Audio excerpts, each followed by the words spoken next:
चलिए देखिए, सबसे पहले जो है ना बीपीएससी के लिए जो है कुछ नहीं, अभी जिनका भी एग्ज़ाम है यूट्यूब पे जो है उनको बता देते हैं। जिनका एग्ज़ाम है कुछ एक्स्ट्रा करने की ज़रूरत नहीं है, सिर्फ और सिर्फ जो है अभी लगभग 20-21 अगस्त से एग्ज़ाम है, तो सिर्फ और सिर्फ करना क्या है कि बीपीएससी का जो है 1 to 5 जिनका है या फिर स्टेट जिनका है, आप कोई भी सेट प्रैक्टिस ले लेंगे। जो कि मेरे सामने अभी एक सेट है जो 5 ऑप्शन के साथ है रखा हुआ, जिसमें किरण पब्लिकेशन के अंतर्गत आता है बिहार प्रतियोगिता प्रकाशन, जो कि पटना के द्वारा पब्लिश किया गया है। इसमें क्या है, मेन है कि आप सेट के साथ साथ जो है कोशिश करना है कि इसका एक्सप्लेनेशन पे विशेष जोर देना है, ठीक है। यानी सेट बनाने से ज़्यादा ध्यान देना है, एक एक ऑप्शन क्वेश्चन का जो एक्सप्लेनेशन दिया गया है उस पे यदि विशेष फोकस करते हैं तो बेहतर हो जाएगा। कहने का मतलब क्या है, एक क्वेश्चन है और एक क्वेश्चन से रिलेटेड 5-10 फैक्ट को आप एक साथ जान सकते हैं, तो बेहतर तैयारी जो है कम समय में बेहतर हो जाएगा। वैसे हम चलते हैं एंशिएंट हिस्ट्री, जो कि कल जहाँ तक बढ़े थे उसके आगे करते हैं। कल तक में एक बार रिमाइंड करवाते हैं पहले, ठीक है, जो कुछ इंपॉर्टेंट पॉइंट है। जैसे कि आप सभी से बताए थे कि ऐतिहासिक काल का उदाहरण कौन सा काल को माना जाता है, महाजनपद काल, ठीक है। ऐतिहासिक मतलब क्या होता है, वैसा काल जिसके बारे में जो है लिखा गया था और पढ़ भी रहे हैं हम लोग, तो उसको जो है ऐतिहासिक काल बोलते हैं, ठीक है। तो वो काल के अंतर्गत कौन आता है, महाजनपद आता है। आगे की यदि हम बात करते हैं तो ये जो है भारत में सर्वप्रथम जो है अलेक्जेंडर कनिंघम को पुरातत्व सर्वेक्षक के रूप में नियुक्त किया गया था। कब नियुक्त किया गया था, 1861 में किया गया था, सही है। और ये भी बताना है कि पुरातत्व सर्वेक्षण को भारत सरकार के एक विभाग के रूप में कब गठित किया गया था, तो 1871 में गठित किया गया था, 1871 में। और आगे इसके साथ साथ ये बताना है कि जो है 1901 में जो है किसके समय में इसे भारतीय पुरातत्व सर्वेक्षण के रूप में केंद्रीकृत कर जो है जॉन मार्शल को इसका नया निर्देशक बनाया गया था, तो वो लॉर्ड कर्जन। क्योंकि लॉर्ड कर्जन का कार्यकाल हम जानते हैं 1899 से 1905 तक है, 1899 से 1905 तक है। आगे की बात करते हैं, भारतीय पुरातत्व का जनक जो है किसे माना जाता है, अलेक्जेंडर कनिंघम को माना जाता है। और भारतीय पुरातत्व सर्वेक्षण के प्रथम भारतीय महानिदेशक के रूप में किन्हें जाना जाता है, तो राय बहादुर दयाराम साहनी को जाना जाता है कि जी भारतीय पुरातत्व सर्वेक्षण के जो है पहले भारतीय महानिदेशक दयाराम साहनी। आगे बताना है आपको, पाषाण काल को जो है कितने भागों में बांटा गया है, 3 भागों में। और आगे ये बताना है कि पाषाण काल के तीनों चरणों का अवशेष जो है किस जगह से मिलता है, बेलन घाटी इलाहाबाद, बेलन घाटी इलाहाबाद से मिलता है। और आगे बताना है बेलन घाटी का जो है जो कि इलाहाबाद विश्वविद्यालय में जो थे किसके निर्देशन में अनुसंधान किया गया था, जी.आर.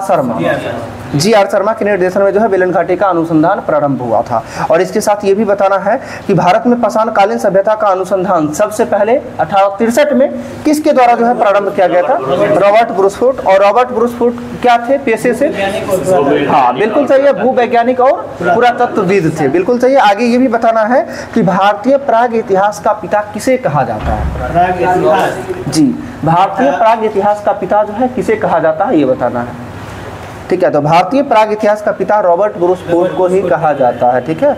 आगे बताना है, पूरा पाषाण काल में जो है मानव को क्या कृषि और पशुपालन का ज्ञान था या नहीं था, बिल्कुल सही है। और आगे ये बताना है, पूरा पाषाण काल के मानव का जो है मुख्य यानी कि जो है जीविका का मुख्य आधार क्या था, शिकार करना था, ठीक है। और पूरा पाषाण काल को अन्य किस नाम से जानते भी हैं, हाँ बताए थे, आखेटक एवं खाद्य संग्राहक काल के रूप में जानते हैं। यानी कि उस समय के लोग जो थे भोजन को संग्रहित करने में ही अपना जीवन व्यतीत कर देते थे, ठीक है। तो इसलिए इसे आखेटक और खाद्य संग्राहक काल के रूप में भी जाना जाता है। और जो है आपसे ये पूछा जा सकता है कि किस काल के लोग जो है पूर्णतः प्राकृतिक था, तो जी पूरा पाषाण काल के लोग जो है पूर्णतः प्राकृतिक थे, यानी मानव जो है का जीवन जो है पूर्णतः प्राकृतिक था। आगे बताना है, पूरा पाषाण काल में जो है ये क्या जो है मानव का शारीरिक अवशेष कहीं से प्राप्त होता है या नहीं, पूरा पाषाण काल में नहीं होता है, लेकिन आगे चल के जो है होता है, ठीक है। आगे बताना है, भीमबेटका की गुफा जो है कहाँ स्थित है, मध्य प्रदेश। इसे यूनेस्को की विरासत सूची में कब, तो 2003 में शामिल किया गया था, सही है। आगे बताना है आपको कि जो है पूरा पाषाण काल की जो है मानव को अग्नि का ज्ञान था, बिल्कुल था, अग्नि का ज्ञान था, लेकिन उसका प्रयोग नहीं था, ये प्रयोग नहीं करने आ रहा था। तो इसका प्रयोग कब हो गया, नव पाषाण काल में हो गया, ठीक है। हाथी का सबसे पुराना अवशेष कहाँ से प्राप्त होता है, हथनौरा से प्राप्त होता है। और ये कहाँ पड़ता है, हथनौर मध्य प्रदेश में पड़ता है, ठीक है।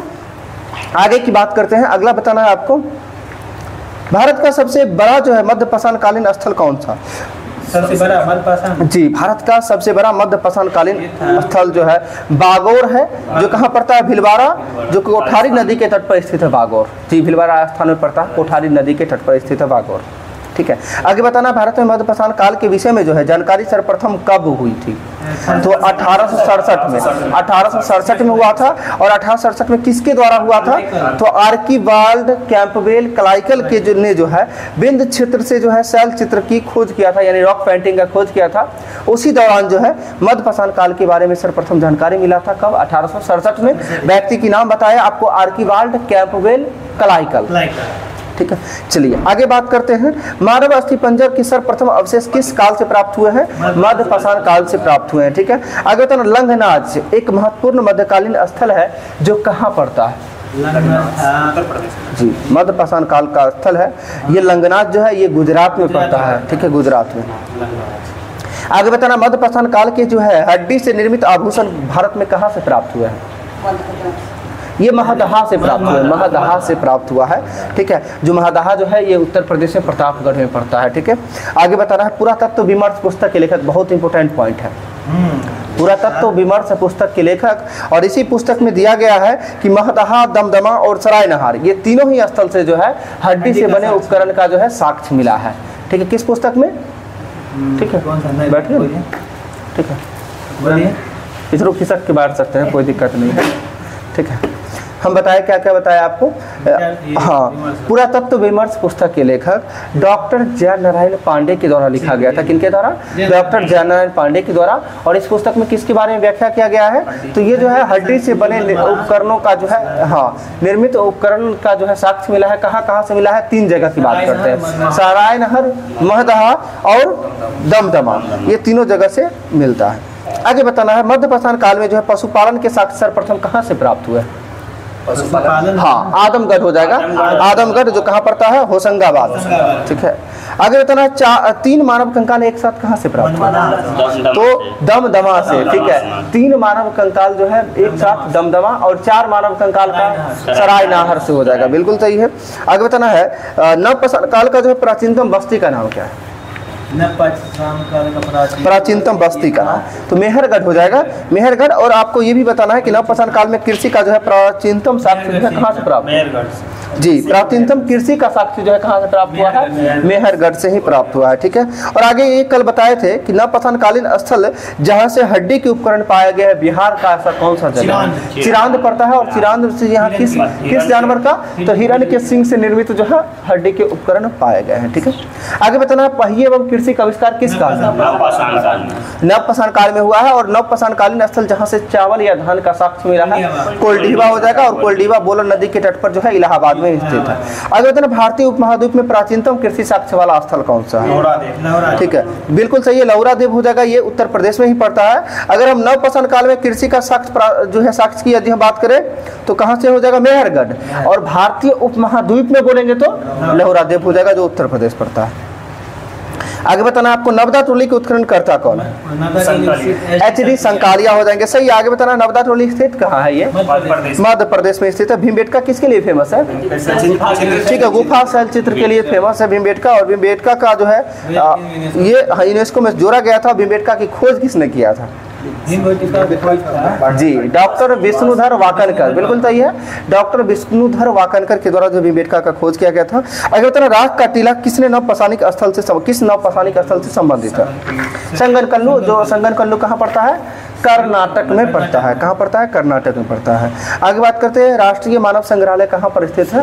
भोपाल में। और ये जो है मानव सभ्यता के विकास की कहानी को दर्शाने वाला राष्ट्रीय संग्रहालय का नाम इंदिरा गांधी राष्ट्रीय संग्रहालय, उसी संग्रहालय का नाम किया गया है, जो कहाँ पड़ता है? भोपाल में पड़ता है। इसके साथ बताते गर्तावास यानी गड्ढा वाला घर जो है कहाँ? बुलधोम से। ठीक है, और किस स्थल पर मानव के साथ कुत्ते को दफनाने का साक्ष्य मिलता है? बुलधोम से ही मिलता है, जम्मू कश्मीर में ही पड़ता है। और आगे ये भी बताना है बिंद क्षेत्र के जो है किस शिलाश्रय से जो है सर्वाधिक मानव कंकाल प्राप्त होते हैं? लेखहिया, उत्तर प्रदेश में ही पड़ता है। यानी बिंद क्षेत्र के जो है लेखहिया जगह पड़ता है जहाँ से सर्वाधिक मानव कंकाल का साक्ष्य मिला है, जो उत्तर प्रदेश में पड़ता है। आगे बताए थे मेसोपोटामिया की सभ्यता जो है किस किस नदी के मध्य स्थित? तो दजला और फरात नदी हो जाएगा, बिल्कुल सही। मिस्र की सभ्यता का विकास किस नदी के मध्य हो जाएगा? तो नील नदी हो जाएगा। और आगे बात करते हैं हड़प्पा सभ्यता किस नदी? सिंधु नदी। अब सभी लोग को सही हो गया होगा, हड़प्पा सभ्यता सिंधु नदी। और हड़प्पा शहर किस नदी के किनारे स्थित है? रावी नदी के किनारे स्थित है। और हड़प्पा के खोजकर्ता कौन हो जाएंगे? दयाराम साहनी हो जाएंगे और 1921 में। और सिंधु घाटी सभ्यता का खोजकर्ता? हड़प्पा और सिंधु घाटी सभ्यता एक ही है, ठीक है। और हड़प्पा सभ्यता हम क्या बता रहे हैं, हड़प्पा सभ्यता का अधिकांश क्षेत्र जो है सिंधु नदी के किनारे स्थित था, इसलिए हड़प्पा सभ्यता को अन्य नाम क्या दिया गया है? सिंधु घाटी सभ्यता भी दिया गया है। अगर मोहनजोदड़ो की खोजकर्ता की बात करें तो राखालदास बनर्जी हो जाएंगे। कब हो जाएंगे? 1922 में हो जाएंगे, ठीक है। चलिए, और कल बताए थे कि साहित्यिक मतलब भारतीय प्राचीन भारतीय इतिहास का स्रोत जो है, यानी इसके बारे में हम कहाँ से जानकारी प्राप्त करते हैं, कैसे कैसे पढ़ते हैं, इसके लिए कुछ स्रोत हैं जिसमें हम साहित्यिक स्रोत के बारे में देखते हैं। और साहित्यिक स्रोत से बहुत इंपॉर्टेंट प्रश्न इंपॉर्टेंट, यानी जो भी साहित्य है, जो पुस्तक है, उसमें किसके बारे में कहाँ दिया गया और किस पुस्तक को किसके द्वारा लिखा गया है, इसके बारे में देखते हैं। जिसमें से अभी तो कल का जो है वो रिवीजन ही था। आगे देखते हैं, भाषा शास्त्र का प्रथम ग्रंथ किसे माना जाता है? बहुत इंपॉर्टेंट है। भाषा शास्त्र का प्रथम ग्रंथ जो है निरुक्त को माना जाता है। किसको माना जाता है? निरुक्त को माना जाता है। और बात करते हैं निरुक्त ग्रंथ के लेखक कौन? यास्क, बिल्कुल सही है। निरुक्त ग्रंथ के लेखक कौन हो जाएंगे? यास्क हो जाएंगे। आगे बात करते हैं बुद्ध के जो है पूर्व जन्म की कहानी जो है, ठीक है, किसमें मिलता है? जातक कथाएं में मिलती है। और आगे बताना विनय पिटक में क्या मिलता है? तो बिल्कुल सही, बौद्ध भिक्षुओं के जो है आचरण व्यवहार संबंधित नियम का चर्चा जो है विनय पिटक में। और विनय पिटक के लेखक कौन हो जाएंगे? उपाली हो जाएंगे। और इसके बाद बताना है आपको सुत्त पिटक के लेखक आनंद हो जाएंगे। सुत्त पिटक के लेखक अगर बात करते हैं आनंद। और सुत्त पिटक में किसके बारे में चर्चा मिलती है? धार्मिक सिद्धांत की यदि बात करेंगे ना, तो आपका कुल मिला के चल मौगलिपुत्तिस के द्वारा अभिधम पिटक की रचना की गई थी। देखिए हम थोड़ा सा बताते हैं आपको, सुनिएगा ध्यान से। हम लोग क्या करते हैं, आम बोलचाल की भाषा में बोलते हैं बउआ, बच्चा को क्या बोलते हैं? बुआ सूत जा। सूत मतलब समझते हैं, सोने की बात करते हैं। और क्या होती है, सोकर यदि आप उपदेश सुनिएगा ना तो आपको बहुत आनंद आएगा। और आनंद आते आते आप क्या करिए, सो जाइएगा। मेरी बात को समझिएगा, सोकर उपदेश सुनेंगे तो क्या आएगा? आनंद आएगा। इससे 3 क्वेश्चन का आंसर मिला आपको। पहला नंबर सुत्त पिटक। और सुत्त पिटक की बात करते हैं, सोकर उपदेश, यानी सुत्त पिटक में बौद्ध के जो गौतम बुद्ध के द्वारा जो उपदेश दिया गया है, उस उपदेश के बारे में व्याख्या की गई है। यानी किसमें मिलता है? सुत्त पिटक में। और सुत्त पिटक के लेखक कौन हो जाएंगे? आनंद हो जाएगा। तीनों क्वेश्चन ध्यान में आ गया होगा। यानी सोकर यदि उपदेश सुनेंगे तो आनंद आएगा। एक तो खत्म है। दूसरी की बात करते हैं विनय पिटक का। विनय बोलते मतलब विनय नियम, देखते हैं एक तरह से बोलते हैं विनय नियम, यानी विनय पिटक में जो है नियम का चर्चा मिलता है। और विनय पिटक के लेखक कौन हो जाएंगे? उपाली। विनय पिटक के लेखक उपाली। और तीसरा एक है, यानी त्रिपिटक बोलते हैं। त्रिपिटक में आता है अभिधम पिटक। और अभिधम पिटक की रचना किसके द्वारा? मौगलिपुत्तिस के द्वारा। और इसमें क्या मिलता है? धार्मिक सिद्धांतों, बौद्ध धर्म के धार्मिक सिद्धांतों के बारे में चर्चा की गई जो है मौगलिपुत्तिस के द्वारा। अब आगे ये बताना है कि जो है अभिधम पिटक की रचना क्यावी बौद्ध संगीति में? तीसरी बौद्ध संगीति में। और आगे विनय पिटक और सुत्त पिटक की रचना क्यावी बौद्ध संगीति में? पहली बौद्ध संगीति में। ध्यान रखना, पहला में सुत्त पिटक और विनय पिटक, ठीक है। और आगे की बात करते तीसरा में कौन हो जाएगा? अभिधम पिटक। ऐसे भी अभिधम पिटक की लेखक याद करने की आपको जरूरत कम पड़ेगा, इसलिए कि तीसरे बौद्ध संगीति की अध्यक्षता किसके द्वारा किया गया था? मौगलिपुत्तिस के द्वारा। और उन्हीं के द्वारा जो है लिखा भी गया था, ठीक है। चलिए आगे की बात करते हैं।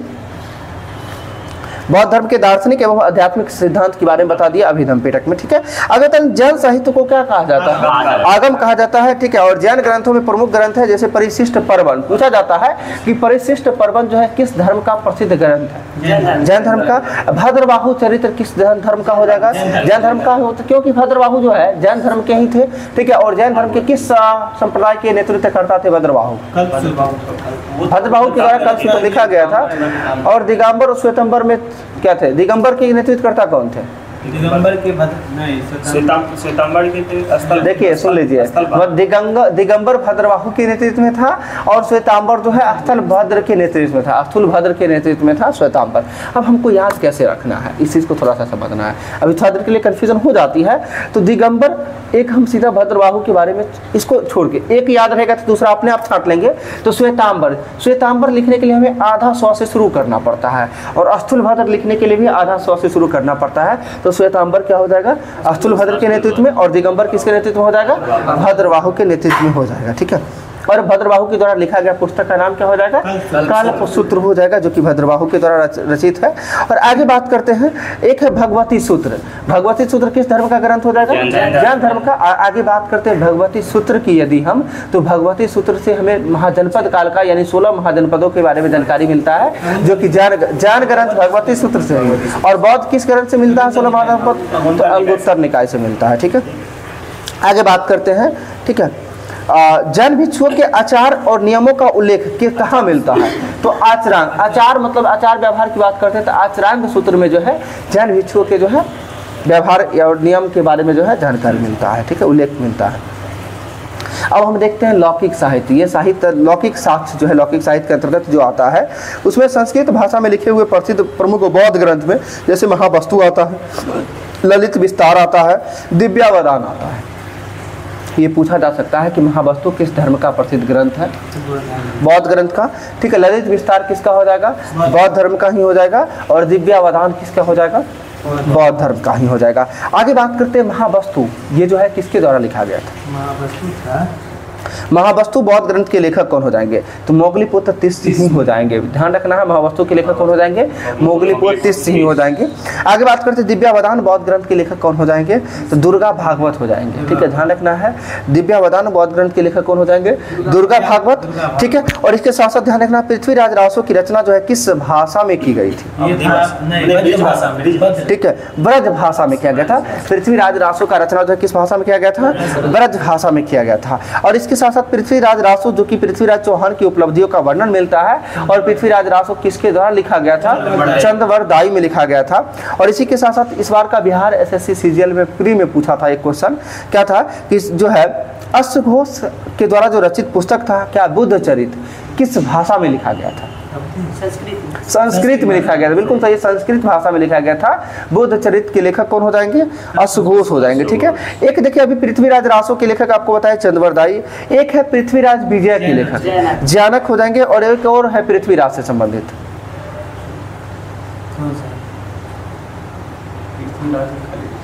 एक है, अच्छा यहाँ पे नहीं लिखा हुआ, आगे होगा, एक साथ लिखा हुआ होगा। ठीक है,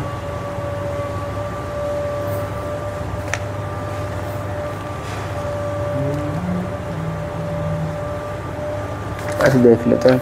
चलिए आगे अभी बात कर रहे थे, भारत का प्रथम राजनीतिक ग्रंथ किसे माना जाता है?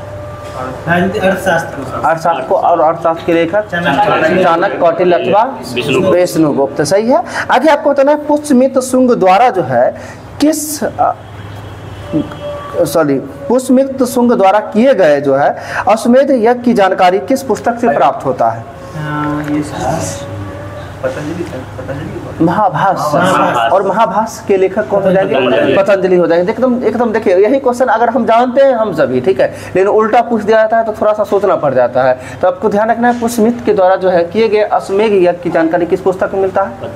महाभाष्य में। और महाभाष्य के लेखक हो जाएंगे पतंजलि हो जाएंगे। आगे बताना है विशाख दत्त द्वारा रचित नाटक जिसके द्वारा नंद मौर्य वंश के बारे में जो है जानकारी प्राप्त होता है किस पुस्तक में? मुद्रा राक्षस। और मुद्रा राक्षस के लेखक कौन हो जाएंगे? विशाख दत्त। और इससे मुद्रा राक्षस से किस वंश के बारे में जानकारी मिलता है? मौर्य और नंद वंश के बारे में जानकारी मिलता है। ठीक है, मौर्य वंश के बाद कौन सा वंश शासन किया था? ठीक है, मौर्य के बाद शुंग, और मौर्य से पहले कौन सा वंश हो जाएगा? नंद। ठीक है, ठीक तो है, गणानंद को पराजित करके चंद्रगुप्त मौर्य जो है। ठीक है, आगे बताना है आपको बृहत कथा मंजरी के लेखक कौन? क्षयमंद हो जाएंगे। बृहत कथा मंजरी के लेखक कौन हो जाएंगे? क्षयमंद हो जाएंगे। आगे बताना रामचरित पुस्तक के लेखक कौन है? रामचरित संध्याकर नंदी। हाँ, इसमें 3 गो है। रामचरित पुस्तक के लेखक, ठीक है, संध्याकर नंदी। उत्तर रामचरितम के लेखक भवभूति। उत्तर रामचरित के लेखक कौन हो जाएंगे? भवभूति। और रामचरित मानस के लेखक कौन हो जाएंगे? तुलसीदास हो जाएंगे। फिर से एक बार, ठीक है, रामचरित पुस्तक के लेखक संध्याकर नंदी, उत्तर रामचरित के लेखक भवभूति, और रामचरित मानस के लेखक तुलसीदास। इससे पहले बताया पृथ्वीराज रासो के लेखक चंद्रवरदाई, और पृथ्वीराज विजय के लेखक जयानक हो जाएंगे। ठीक है, आगे बताना है पाणिनि द्वारा रचित अष्टाध्यायी पुस्तक जो है किस प्रकार का ग्रंथ है? संस्कृत व्याकरण का ग्रंथ है। किसका ग्रंथ है? संस्कृत व्याकरण का ग्रंथ है। और संस्कृत व्याकरण का पहला ग्रंथ किसे माना जाता है? अष्टाध्यायी को ही माना जाता है, ठीक है। और जो है ये अष्टाध्यायी जो है किस पर, ये विस्तृत टीका की रचना किसके द्वारा की गई थी? देखिए ध्यान से सुनिएगा पहले, पाणिनि द्वारा रचित अष्टाध्यायी पर जो है विस्तृत टीका की रचना किसके द्वारा की गई थी? पतंजलि के द्वारा किया गया था। और ये महाभाष्य में इस पे जो है विशेष जो व्याख्या किया गया है, इसके बारे में बताया गया है, ठीक है। आगे बताना है मृच्छकटिकम के लेखक कौन है? शूद्रक हो जाएंगे। और मृच्छकटिकम पुस्तक से जो है किस वंश के बारे में जानकारी मिलता है? तो जो है किस वंश के बारे में? गुप्त वंश के बारे में जानकारी मिलता है। किस वंश के बारे में जानकारी मिलता है? गुप्त वंश के बारे में जानकारी किस पुस्तक से? मृच्छकटिकम। और इसके लेखक कौन हो जाएंगे?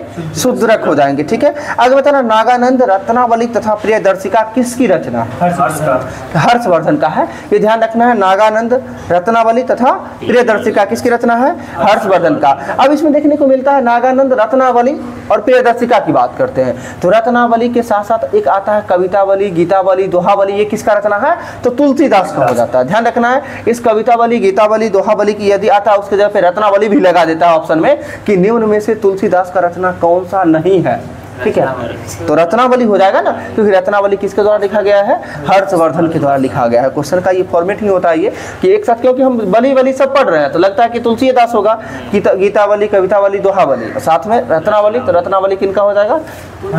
हर्षवर्धन का हो जाएगा, ठीक है। आगे बात करते हैं हर्षचरित के नाटककार कौन है? यानी हर्षचरित पुस्तक किसके द्वारा लिखा गया है? बाणभट्ट के द्वारा लिखा गया। बिल्कुल सही है, बाणभट्ट के द्वारा लिखा गया है। और आगे बताना ऐतिहासिक रचनाओं में सर्वाधिक महत्व वाला ग्रंथ राजतरंगिणी के रचनाकार कलहन है। और इसको पूरा क्वेश्चन ध्यान में रखना है, कभी ऐसे भी पूछा जा सकता है कि ऐतिहासिक रचनाओं में जो है सर्वाधिक महत्व वाला ग्रंथ कौन सा है? राजतरंगिणी। और किसके द्वारा लिखा गया था? कलहन के द्वारा लिखा गया था। आगे बताना है राजतरंगिणी से जो है किन राजाओं के बारे में जानकारी मिलता है? जम्मू कश्मीर के राजाओं के बारे में जानकारी मिलता है, ठीक है। और कश्मीर में कुल कितने वंश के बारे में? 3 वंश के बारे में। और कौन कौन सा हो जाएगा? कारकोट, उत्पल और लाहौर वंश हो जाएगा। इसके बारे में आगे चर्चा व्याख्या से करेंगे, ठीक है। चलिए आगे बात करते हैं संस्कृत भाषा में रचित वह पुस्तक जिसमें ऐतिहासिक घटनाओं का क्रमबद्ध विवरण मिलता है। राजतरंगिणी में ही हो जाएगा। यानी संस्कृत भाषा में रचित जो है वह पुस्तक जिसमें ऐतिहासिक घटनाओं का क्रमबद्ध जानकारी मिलता है, राजतरंगिणी। और लेखक कलहन। आगे बात करते हैं कीर्ति कौमुदी के लेखक कौन है? सोच समझ के आंसर देना है। संवाद कौमुदी के लेखक बताइए। संवाद कौमुदी राजा राम मोहन राय। और अभी आपसे हम पूछे कीर्ति कौमुदी के लेखक कौन है? तो सोमेश्वर हो जाएंगे। कीर्ति कौमुदी के लेखक कौन हो जाएंगे? सोमेश्वर। आगे बात करते हैं पृथ्वीराज के लेखक अभी जस्ट बताए थे, कौन हो जाएंगे? जयानक। और कुमारपाल के लेखक बताइएगा। कुमारपाल हेमचंद्र हो जाएंगे। कुमारपाल के लेखक कौन हो जाएंगे? हेमचंद्र। आगे बताना है भारत पर होने वाले यवन आक्रमण का उल्लेख जो है किस पुस्तक में मिलता है? भारत पर होने वाले यवन आक्रमण के बारे में जो उल्लेख जो है किस पुस्तक में मिलता है? तो गार्गी संहिता में मिलता है। किसमें मिलता है? गार्गी संहिता में मिलता है, जो कि गार्गी संहिता को ज्योतिष ग्रंथ के रूप में भी जानते हैं। गार्गी संहिता किस ग्रंथ के रूप में?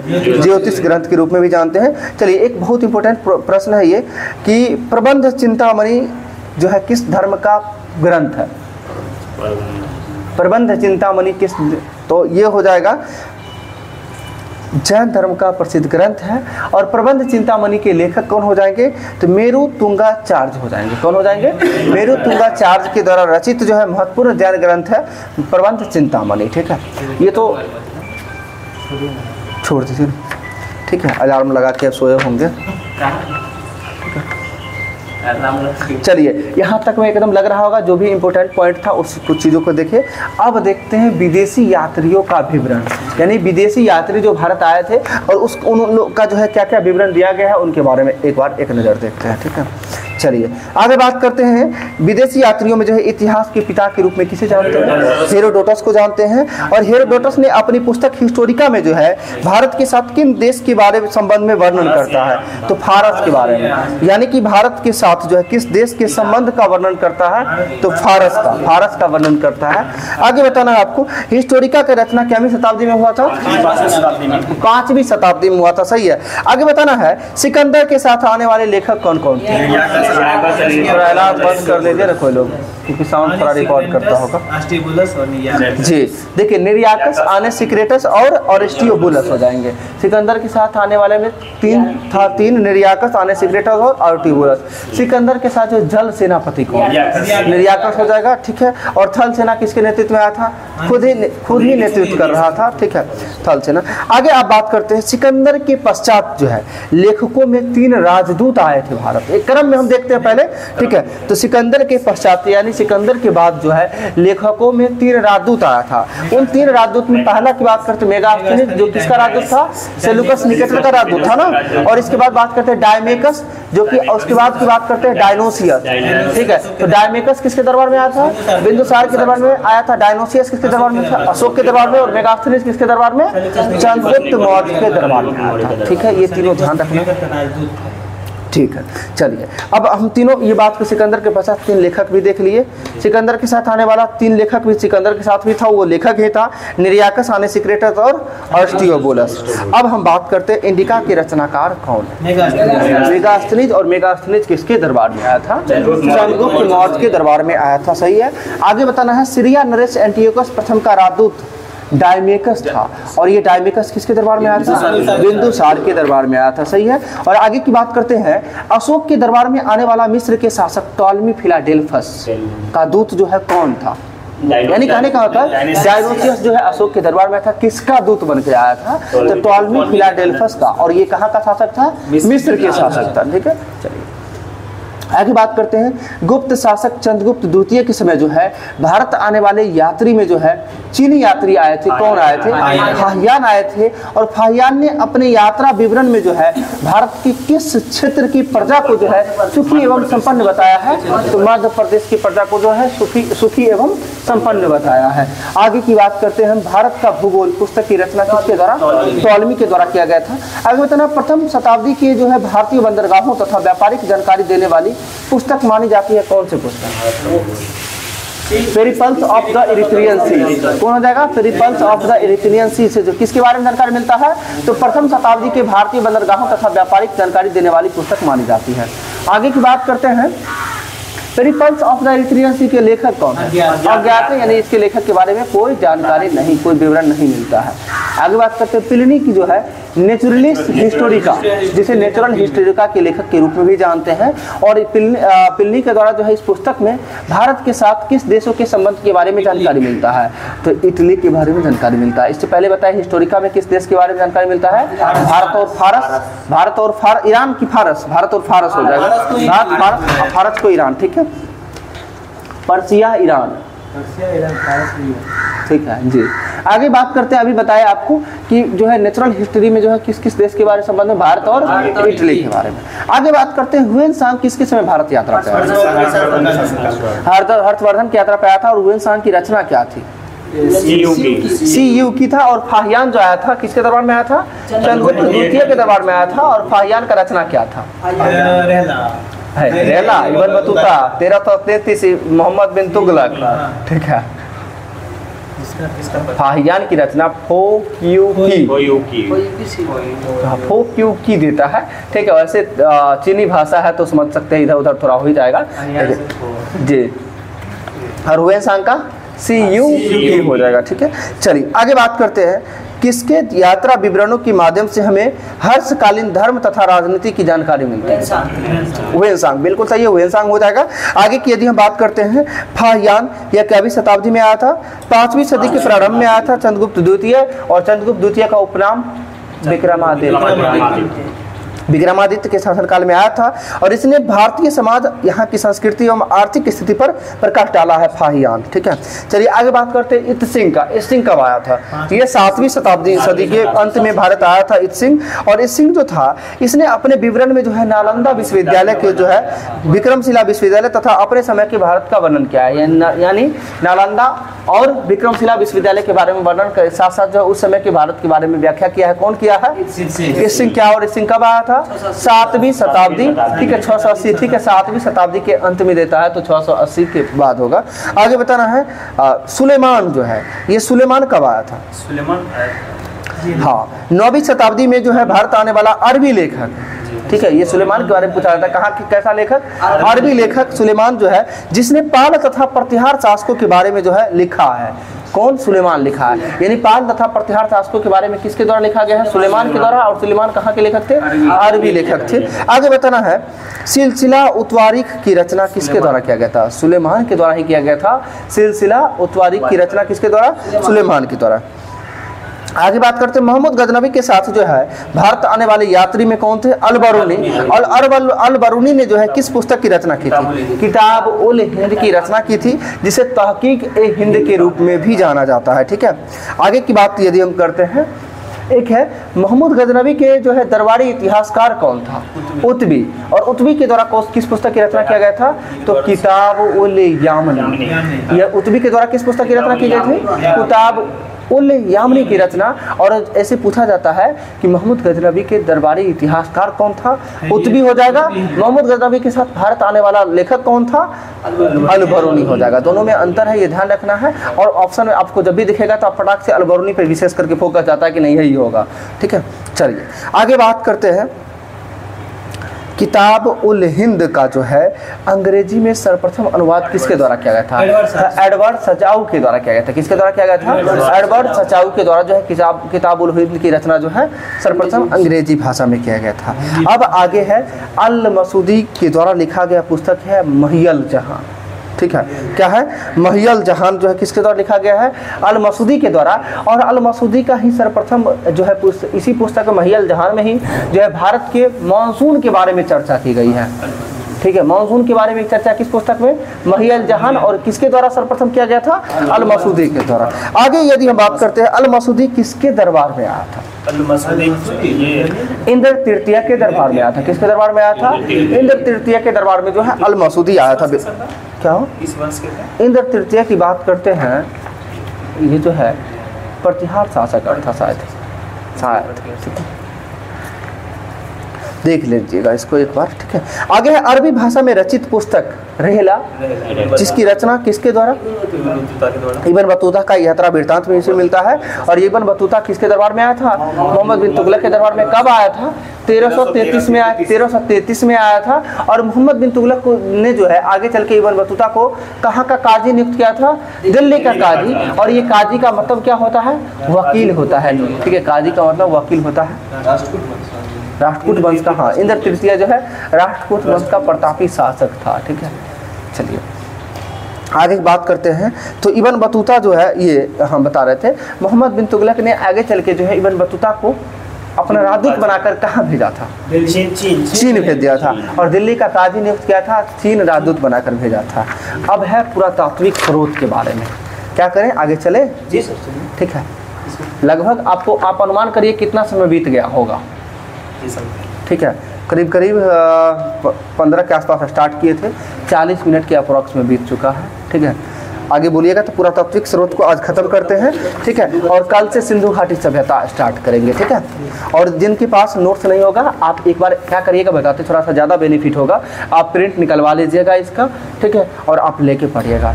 और जिन लोग के पास ऑनलाइन में जो भी लोग हैं उनके पास यदि नोट्स अगर चाहिए हो तो आप एप्लीकेशन पे ये नोट्स डाल दिया गया है, टेलीग्राम चैनल पे भी डाला हुआ है। जिनको जहाँ से सुविधा हो वहाँ से डाउनलोड कर लीजिएगा। ठीक है, चलिए बात करते हैं पुरातात्विक स्रोत के बारे में। तो पुरातात्विक स्रोत में जो है प्राचीनतम सिक्के को क्या कहा जाता है? ठीक है, आहत सिक्का कहा जाता है। क्या कहा जाता है? प्राचीनतम सिक्कों को जो है आहत सिक्का के रूप में जानते हैं। ठीक है, क्या हुआ? जी, साहित्य में इसे कसारपन भी कहा जाता है। और आहत सिक्के या पंचमार्क सिक्के, यानी आहत सिक्के को पंचमार्क सिक्के के रूप में भी जानते हैं। और यह 5वीं सदी का सिक्का माना जाता है। ठीक है, आगे बताना है, ठप्पा मारकर बनाए जाने के कारण जो है इसे भारतीय भाषाओं में इन्हें आहत मुद्रा कहा जाता है। यानी ठप्पा मार के जो बनाया जाता था, इसलिए भारतीय भाषा में इसे आहत मुद्रा कहते थे, आहत। आगे सिक्कों पर जो है लेख तथा तिथियां लिखने का कार्य जो है सबसे पहले किस शासक के द्वारा? यवन शासक के द्वारा किया गया था। किसके द्वारा? यवन शासक। और आगे पूछा जाता है कि पंचमार्क सिक्का या फिर आहत सिक्के पर बने चिन्ह क्या क्या होते थे? तो पंचमार्क है तो सीधा 5 गो तो मार्क उस पर जरूर होगा। और मार्क में यानी मार्क का मतलब ये होता है चिन्ह। तो किसका किसका चिन्ह था ये बताना। अब दूसरे जगह चले गए आप। ठीक है, सुन लीजिए। ठीक है, उसमें मोहर में रहता था ये। अभी हम बात कर रहे हैं आपको पंचमार्क सिक्का में, इसमें था पेड़, मछली, साढ़, हाथी और अर्धचंद। ठीक है, क्या क्या हो जाएगा? पेड़, मछली, साढ़, हाथी, अर्धचंद। ठीक है, एक क्रम में ध्यान रखिएगा। ठीक है, आगे बात करते हैं सिक्कों का अध्ययन क्या कहलाता है? न्यूमिस्मेटिक्स।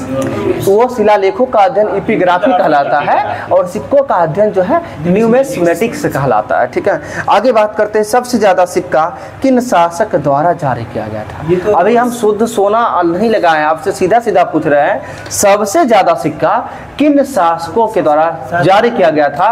तो वो मौर्य शासक हो जाएगा। ध्यान रखिएगा, कौन सा शासक हो जाएगा? मौर्य शासक हो जाएगा। अगर सर्वाधिक मात्रा में सोने के सिक्के जारी करने वाले शासक कौन हो जाएंगे?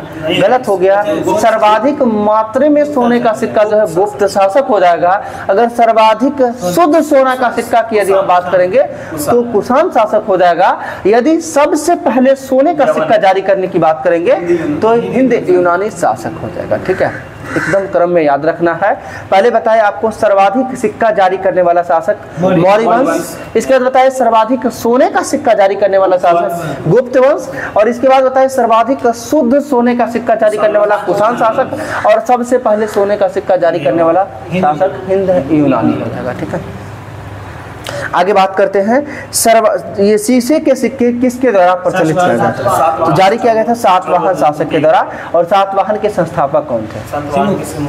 सिमुख हो जाएंगे। और सातवाहन की राजधानी प्रतिष्ठान हो जाएगा।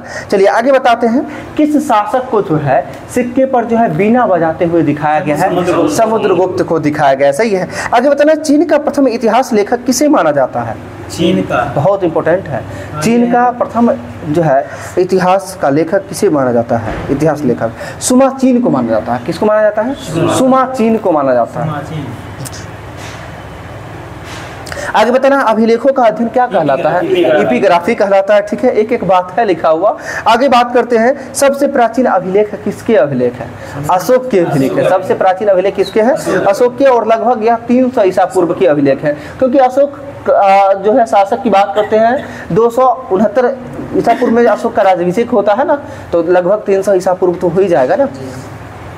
आगे बात करते हैं संस्कृत भाषा में प्रथम अभिलेख कौन सा है? रुद्रदामन के द्वारा लिखा गया अभिलेख था। कौन सा अभिलेख था? जूनागढ़ अभिलेख था। रुद्रदामन का जूनागढ़ अभिलेख जो है रुद्रदामन के द्वारा लिखा गया है। आगे बात करते हैं किस अभिलेख से जो है हर्ष एवं पुलकेशिन द्वितीय के बीच जो है युद्ध की जानकारी मिलता है? जी, तो आप जानते हैं अगर हम सीधा सीधा आपसे पूछते एहोल अभिलेख का संबंध किस शासक थे तो फटाक से बोल देते पुलकेशिन द्वितीय का है। तो इस पुलकेशिन द्वितीय और किसके बारे में? हर्षवर्धन। दोनों के बारे में, दोनों के बीच युद्ध हुआ था किस नदी किनारे? नर्मदा की नदी के किनारे। और इस युद्ध का नाम नर्मदा का युद्ध के नाम से भी जाना जाता है, जो कि 618 ईस्वी में हुआ था। ठीक है, नर्मदा का युद्ध। हाँ, और एहोल अभिलेख के लेखक कौन हो जाएंगे? रवि कीर्ति हो जाएंगे। ठीक है, आगे बात करते हैं चंद्रगुप्त मौर्य का नाम का उल्लेख करने वाला अभिलेख जो है वो कौन सा अभिलेख है? रुद्रदामन का जूनागढ़ अभिलेख ही हो जाएगा, जो चंद्रगुप्त मौर्य के नाम के बारे में उल्लेख करता है। आगे बात करते कुछ अभिलेख है जिसके बारे में एग्जाम में सीधा सीधा क्वेश्चन पूछा जाता है, जो किस शासक से संबंधित है, इसके बारे में देखते हैं एक नजर। हाथी गुम्फा अभिलेख किस शासक से संबंधित है? तो हाथी गुम्फा अभिलेख जो है कलिंग नरेश खारवेल। और ये खारवेल के बारे में खास करके अभी का जो सबसे ज्यादा पूछा जाने वाला क्वेश्चन है कि खारवेल किस वंश का शासक था? चेदी वंश का शासक था। किस वंश का? चेदी वंश का शासक था। ठीक है, चेदी कलिंग तो उड़ीसा ना हो जाएगा। देखिए तो चेदी वंश कहाँ है? कलिंग होना चाहिए, उड़ीसा। आगे बात करते हैं जूनागढ़ अभिलेख का संबंध किस शासक? तो जी, जूनागढ़ का अभिलेख का संबंध जो है रुद्रदामन से हो जाएगा ना। हाँ देखिए, दुगो है। रुद्रदामन का जूनागढ़ अभिलेख है, रुद्रदामन के द्वारा लिखा। ठीक है, और इसमें जो स्कंदगुप्त भी देता है। ठीक है, हाँ, जूनागढ़ या भीतरी अभिलेख जो है ये स्कंदगुप्त के बारे में देता है। बुंदेलखंड क्षेत्र में पड़ता है। ठीक है, आगे बताना मंदसौर अभिलेख का संबंध किससे? तो मंद सौर अभिलेख का संबंध किससे हो जाएगा? यशोवर्मन से हो जाएगा। नासिक अभिलेख से संबंध होता है, गौतमी बलसरी होता है, गौतमी बलसरी नासिक अभिलेख। एहोल अभिलेख अभी जस्ट बताए थे, पुलकेशिन द्वितीय हो जाएंगे। ग्वालियर अभिलेख बताएगा प्रतिहार शासक राजा भोज हो जाएगा, सही है। देवपारा अभिलेख बताएगा विजय सेन हो जाएगा, ठीक है, बंगाल शासक विजय सेन हो जाएगा, ठीक है। और आगे बता, इसका लेखक धुई लिखा था, धुई देवपारा अभिलेख का लेखक धुई हो जाएगा, ठीक है। और आगे है प्रयाग प्रशस्ति अभिलेख, समुद्रगुप्त से संबंधित है, और प्रयाग प्रशस्ति लेख के लेखक कौन हो जाए? हरिसेन हो जाएंगे, ठीक है। आगे बात करते हैं सती प्रथा का प्रथम प्रमाण जो है कहाँ से प्राप्त होता है? तो भानुगुप्त का एरन अभिलेख हो जाएगा, भानुगुप्त का एरन अभिलेख हो जाएगा। आगे बात करते हैं किस अभिलेख से भारत पर होने वाले हुन आक्रमण के बारे में जानकारी मिलता है? भीतरी अभिलेख हो जाएगा, स्कंदगुप्त से संबंधित हो जाएगा। आगे बात करते हैं हाथी गुम्फा अभिलेख से संबंधित शासक खारवेल का संबंध किस वंश से है? चेदी वंश से है, ठीक है। आगे बताना है बोगाज काई अभिलेख क्यों महत्वपूर्ण है? क्योंकि यहाँ से प्राप्त अभिलेख जो है, अभिलेखों में जो है वैदिक देवी देवताओं का वर्णन प्राप्त होता है, इसलिए बोगाज काई अभिलेख किसलिए जो इसे एशिया माइनर अभिलेख के रूप में भी जानते हैं, एशिया माइनर बोगाज काई या फिर एशिया माइनर के रूप में इसी को जानते हैं। और ये इंपॉर्टेंट क्यों है? क्योंकि यहाँ से प्राप्त अभिलेखों से वैदिक देवी देवताओं के बारे में जो है वर्णन प्राप्त होता है। आगे बात करते हैं प्राचीन भारत में दुर्भिक्ष यानी अकाल की जानकारी देने वाला अभिलेख कौन सा है? सहगौरा अभिलेख है, यानी दुर्भिक्ष यानी अकाल की जानकारी देने वाला पहला अभिलेख कौन सा हो जाएगा? सहगौरा अभिलेख। आगे बात करते हैं प्राचीन काल में मूर्तियों का निर्माण कब से प्रारंभ हुआ? जी कुषाण काल से प्रारंभ हुआ है, मूर्ति का निर्माण जो है किस काल से? कुषाण काल से। आगे बात करते हैं मध्य भारत में भागवत धर्म के विकसित होने का प्रमाण जो है किस यवन राजदूत के स्तंभ लेख से प्राप्त होता है? बहुत इंपॉर्टेंट है, मध्य भारत में जो है भागवत धर्म के विकसित होने का प्रमाण किस यवन राजदूत के स्तंभ लेख से प्राप्त होता है? बिल्कुल सही जा रहे हैं, बिल्कुल सही जा रहे हैं। हेरोडोटस ने हेलियाडोरस का जो है विदिशा गरुड़ स्तंभ लेख से जो है प्राप्त होता है। हेलियाडोरस का जो है विदिशा गरुड़ स्तंभ लेख से किसके बारे में जानकारी मिलता है? तो मध्य भारत में भागवत धर्म के विकास के बारे में जानकारी मिलता है हेलियाडोरस का जो है विदिशा गरुड़ स्तंभ लेख से। जी भागभद्र प्रथम के दौरान जो है ये जो है हेलियाडोरस उसी के दरबार में राजदूत बनकर आया था हेलियाडोरस। जी आगे बताते हैं भागवत धर्म की जानकारी देने वाला पहला अभिलेख कौन सा है? अभी जस्ट बताए तो कौन सा? विदिशा का गरुड़ स्तंभ अभिलेख हो जाएगा जो भागवत धर्म के बारे में जानकारी देने वाला पहला अभिलेख है, ठीक है। तो कुल मिला के ये जो है और इसका जो साक्ष्य जो था पुरातात्विक साक्ष्य भी था, ये भी हो गया खत्म लगभग। कल से स्टार्ट करेंगे सिंधु घाटी सभ्यता, एक बार थोड़ा सा देख लीजिएगा, बाकी आगे चर्चा करते रहेंगे। क्या और भी कुछ करना है? समय तो 8 हो गया है, ठीक है। लगभग समझिए 40 मिनट के अप्रॉक्स 40-45 मिनट का अप्रॉक्स है जो कि सफिशियंट है। एक बार जो जिनको लग रहा होगा एक बार रिवीजन भी कर लीजिएगा, वीडियो को स्पीड बढ़ा के कर लीजिएगा, तुरंत क्विक रिवीजन हो जाएगा। बाकी कल आएंगे तो पहले इसका जो इंपॉर्टेंट पॉइंट होगा उस पॉइंट को एक बार डिस्कस कर देंगे। वैसे सभी जितना भी लाइन है एक को लाइन है ऐसा नहीं है जो इम्पोर्टेंट नहीं है। हाँ सुलेमान महियल जहाँ नहीं सुलेमान का और अल मसूदी का महियल जहाँ। हाँ सुलेमान का जो 9वीं शताब्दी में सुलेमान आया था और सिलसिला उत्वारिख इसका पुस्तक का रचना था। सिलसिला उत्वारिख का रचना जो है सुलेमान के द्वारा किया गया था, ठीक है। पूछा देखिए जितना भी क्वेश्चन है ना इसमें ऐसा एक भी क्वेश्चन नहीं हम पूरा पढ़े हुए हैं ना, इसलिए तो जवाब भी दे रहे हैं करंट में एकदम, ठीक है। नहीं तो आसान नहीं है, इतना जान लीजिए, ठीक है। जवाब देना कितना भी पढ़े हुए हैं। हाँ क्वेश्चन जो भी नया नहीं है, एक तरह से देखा जाए जो अभी का एग्जाम का जो नीति है, जो कुछ क्वेश्चन को जो पूछा जाता है नया 10 से 20 क्वेश्चन आपको हर एग्जाम में नया देखने को मिलेगा और जो कि आपको यहाँ पे नोट्स में देखने को मिल जाएगा, ठीक है। तो आज के लिए इतना ही, मिलते हैं कल के क्लास में।